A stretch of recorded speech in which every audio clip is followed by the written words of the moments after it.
Kiranya Tuhan memberkati kita semua dalam sukacita dan damai sejahtera. Amin. Bapak, Ibu, dan Saudara sekalian, firman Tuhan yang menjadi renungan bagi kita, Lukas pasal 6, ayat 27 sampai dengan ayat yang ke-37. Demikian firman Tuhan. Tetapi kepada kamu yang mendengarkan aku berkata, kasihilah musuhmu, berbuatlah baik kepada orang yang membenci kamu, mintalah berkat bagi orang yang mengutuk kamu, berdoalah bagi orang yang mencaci kamu. Barang siapa menampar pipimu yang satu, berikanlah juga kepadanya pipimu yang lain. Dan barang siapa yang mengambil jubahmu, biarkan juga ia mengambil bajumu. Berilah kepada setiap orang yang meminta kepadamu, dan janganlah meminta kembali kepada orang yang mengambil kepunyaanmu. Dan sebagaimana kamu kehendaki supaya orang perbuat kepadamu, perbuatlah juga demikian kepada mereka. Dan jikalau kamu mengasihi orang yang mengasihi kamu, apakah jasamu? Karena orang-orang berdosa pun mengasihi juga orang-orang yang mengasihi mereka. Sebab jikalau kamu berbuat baik kepada orang yang berbuat baik kepada kamu, apakah jasamu? Orang-orang berdosa pun berbuat demikian. Dan jikalau kamu meminjamkan sesuatu kepada orang, karena kamu berharap akan menerima sesuatu daripadanya, apakah jasamu? Orang-orang berdosa pun meminjamkan kepada orang-orang berdosa, supaya mereka menerima kembali sama banyak. Tetapi kamu, kasihilah musuhmu, dan berbuatlah baik kepada mereka, dan pinjamkan dengan tidak mengharapkan balasan. Maka upahmu akan besar, dan kamu akan menjadi anak-anak Allah yang Maha Tinggi. Sebab ia baik terhadap orang-orang yang tidak tahu berterima kasih, dan terhadap orang-orang jahat. Hendaklah kamu murah hati, sama seperti Bapamu adalah murah hati. Janganlah kamu menghakimi, maka kamu pun tidak akan dihakimi. Dan janganlah kamu menghukum, maka kamu pun tidak akan dihukum. Ampunilah, dan kamu akan diampuni. Demikian firman Tuhan.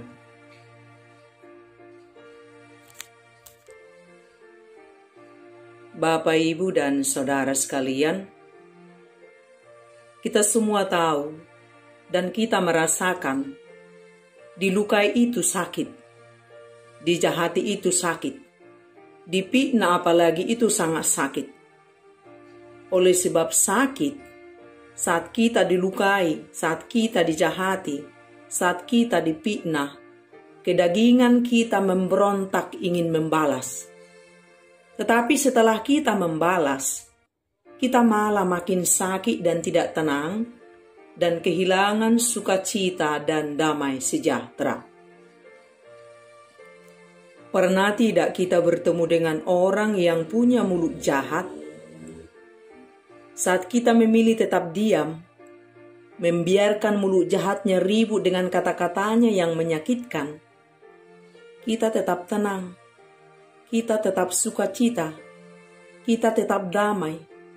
Tetapi saat kita membalasnya dengan mulut lebih jahat, hati kita malah menjadi kacau balau. Dari hal yang sederhana ini kita bisa menyimpulkan bahwa saat kita diam, tetap tenang, dan tidak membalas kejahatan dengan kejahatan, itu juga demi kebaikan kita. Kita tidak terpancing untuk menaruh sakit hati ke dalam hati kita, sehingga hati kita tetap baik dan sehat. Kita tidak menjadi jahat saat orang lain jahat kepada kita.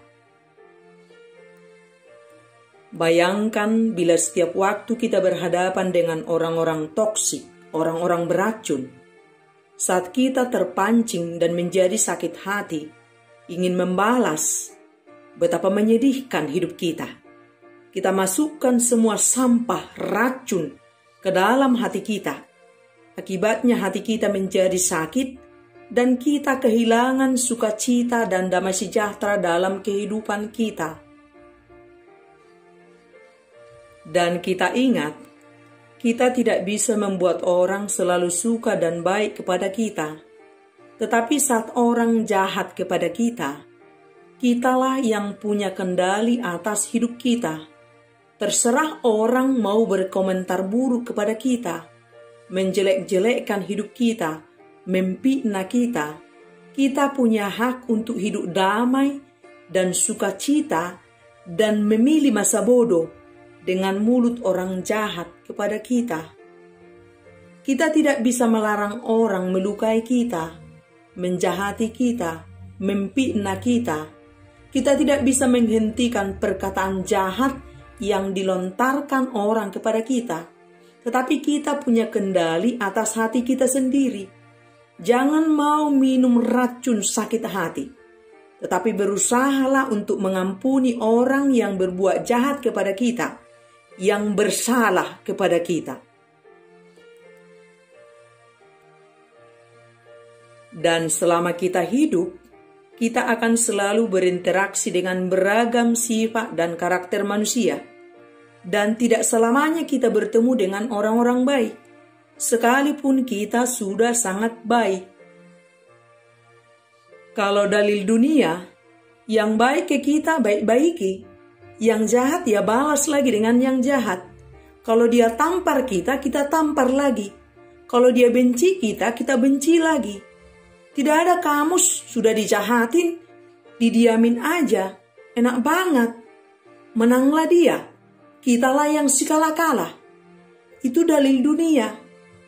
Sekarang, sebagai pengikut Kristus, bagaimana kita bersikap dalam interaksi kita kepada sesama manusia selama hidup di dunia ini? Dan melalui firman ini, Yesus mengajarkan kepada kita bagaimana kita berinteraksi dengan sesama. Yesus datang ke dunia ini bukan untuk membawa agama baru, tetapi Yesus datang ke dunia ini untuk memberikan cara hidup baru yang berbeda dari cara-cara dunia. Dunia mengajarkan, jika kau ditampar, balas lagi dengan menampar. Tetapi Yesus mengajarkan kepada kita untuk mengasihi musuh dan berbuat baik kepada orang yang membenci kita, meminta berkat kepada orang yang mengutuk kita, dan berdoa bagi orang yang mencaci maki kita. Mungkinkah ini kita lakukan, mengasihi musuh? Jika kita memahami dengan benar makna terdalam dari apa yang diajarkan oleh Yesus ini, sesungguhnya ini demi kebaikan kita sendiri. Bagaimana menjalani hidup tetap dalam kebaikan Tuhan, dalam damai sejahtera dan sukacita, sekalipun dunia menjadi jahat. Kita tetap bertahan jadi orang baik, sebagaimana panggilan Tuhan untuk kita, yakni untuk menjadi hamba kebenaran dan kebaikan, untuk menikmati kelimpahan hidup di dalam Tuhan Yesus Kristus. Tetap jadi anak Tuhan, sekalipun dunia ini jahat, tidak terpancing menjadi jahat. Dan hidup mengasihi sesama, itulah model hidup sejati yang diberikan oleh Tuhan Yesus Kristus kepada kita, supaya kita benar-benar hidup. Sebab tidak ada kebahagiaan dalam diri orang yang hidup dalam kebencian, dalam diri orang yang tidak bisa mengampuni. Orang yang hidup dalam kebencian akan terjebak dalam hidup masa lalu yang pahit dan menyakitkan. Bahkan tak jarang, orang yang dibencinya sudah lama meninggal dunia, tetapi dia masih membencinya.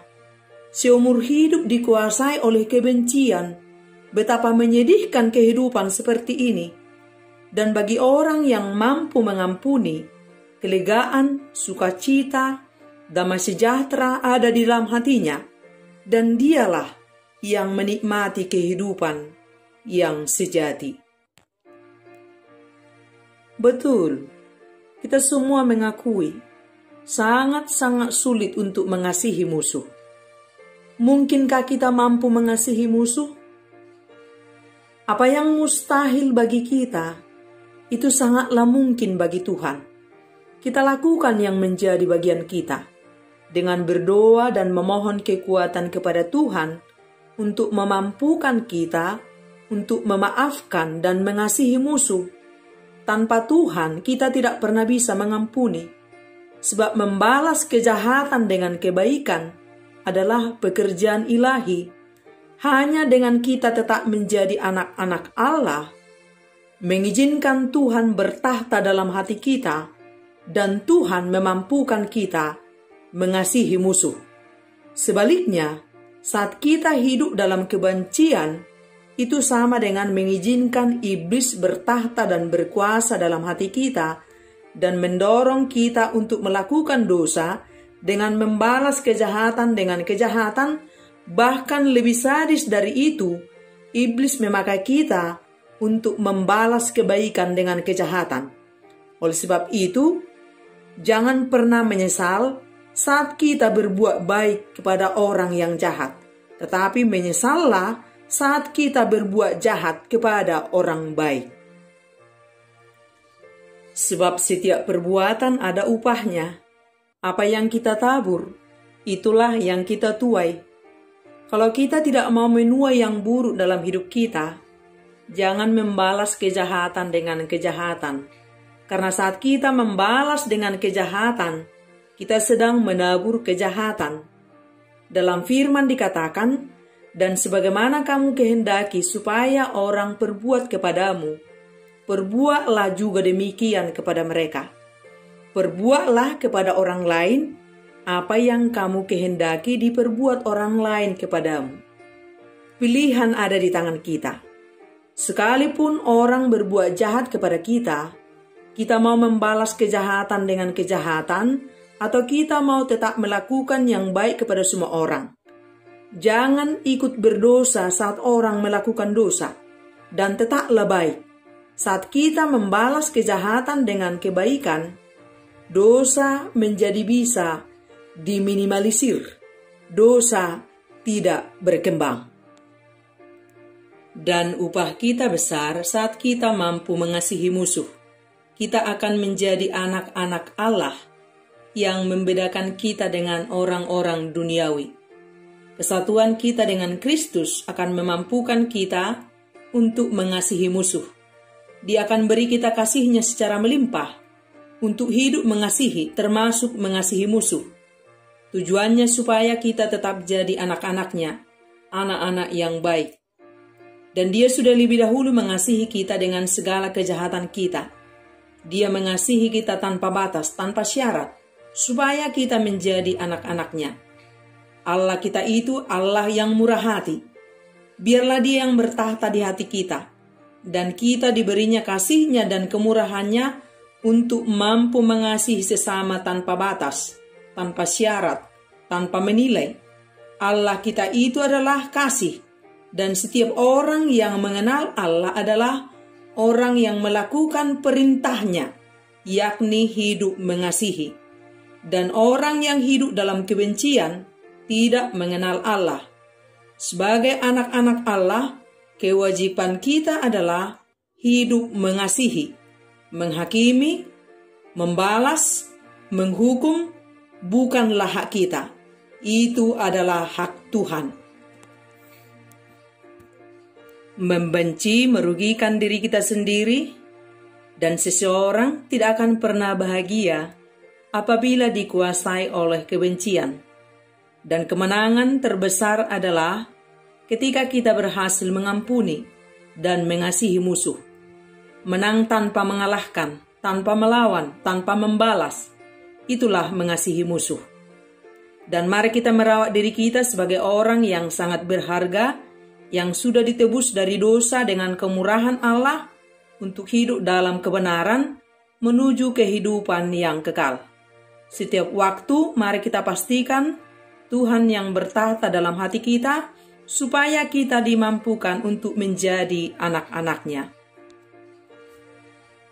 Dan dalam kehidupan kita di dunia ini, kita akan bertemu, berinteraksi dengan orang-orang yang salah, orang jahat, Itu Tuhan izinkan untuk memberi pelajaran kepada kita, untuk belajar menjadi orang baik. Saat kita bertemu orang jahat, itu akan menajamkan kita untuk menjadi orang baik, untuk melatih kita menjadi orang benar. Dan mari kita menangkan kehidupan dengan cara yang berbeda. Saat dicaci maki, tidak mencaci maki. Saat dihujat, tidak menghujat. Saat dihina, tidak menghina. Saat difitnah, tidak memfitnah. Saat dibenci, tidak membenci. Saat dijahati, tidak menjadi jahat. Saat dihakimi, tidak menghakimi. Saat didebat, tidak mendebat. Saat dikucilkan, tidak mengucilkan. Saat dijelekkan, tidak menjelekkan. Saat disakiti, tidak menyakiti. Saat direndahkan, tidak merendahkan. Dan lain sebagainya. Dan jalan ini tidak pernah mudah, bahkan sangat sulit. Tetapi Yesus Kristus sudah lebih dahulu memberi teladan untuk kita. Dan hanya bersama Yesus, kita dimampukan untuk melalui jalan ini. Sebab hidup yang membalas tidak akan pernah memberi nilai kehidupan, bahkan sebaliknya, menghilangkan nilai kehidupan itu sendiri.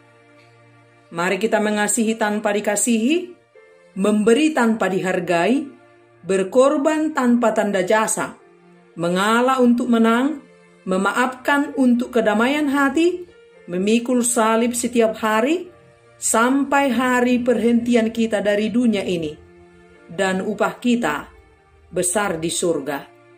Tuhan memberikan kita kekuatan. Amin.